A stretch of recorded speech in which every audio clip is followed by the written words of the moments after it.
Hi guys! Welcome back to our channel. So for this video, nandito kami ngayon sa Red Ribbon. At syempre, the best cake na pangregalo natin sa ating mga mahal sa buhay kapag may birthday tayo. So dito po kami ngayon sa Santolan. Ayan, so dito po sa branch na sa Santolan, Pasig. Ayan. So ngayon mga kapobre, alam niyo po ba na dadalawin namin ang aming kaibigan dahil birthday niya ngayon. At syempre, hindi mawala ang regalo namin na para maging masaya siya. Ayan. So, kasama ko pala ang aking mga kaibigan. Ayan. So, dito kami ngayon. From Asangay. Ayan. Kasama ko pala ang aking kaibigan na si Kim Chu. Ayan. Kim Chu.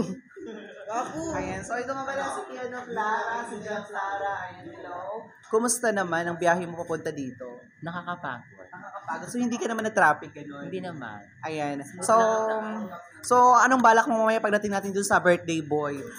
Kakain ka ba ng bonggang-bongga? Siyempre ka nga. O, kakain ka ng bonggang-bongga, pero magbabalot tayo mamaya. So, kakantahan ko kayo ng Sharon, ng balutin nyo ako. Tapos ngayon, ikaw ang may hawak ng plastic, tapos ikaw naman ang magdadala mamaya. So, yan mga kapobre, ayan. Ngayon po, naka-set up na po yung gagawin namin mamaya doon sa party namin na pupuntahan.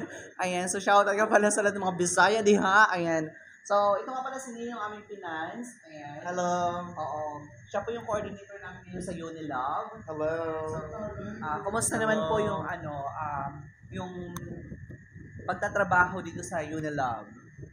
Masaya naman. Masaya dahil Bukod sa masaya kasi healthy ako dahil sa maraming gamot akong iniinom. So, oo, maraming gamot na iniinom. Oo. Healthy yung paligid. Ayan. So, tingnan nyo naman ngayon. So, nandito kami ngayon. Ayan, shoutout ka pala sa Red Ribbon family. Ayan. So, maraming salamat sa inyo. Ayan. So, dito po ito sa Santolan. Sa lahat po ng mga taga Santolan, pag nandito po kayo sa Santolan, pag may mga birthday kayo, punta lang po kayo sa Red Ribbon dahil may discount kayo.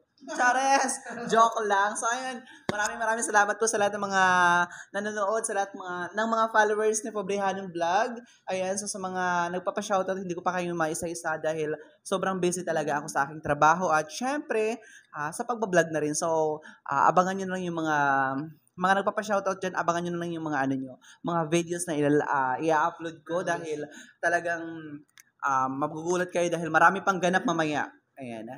So, thank you.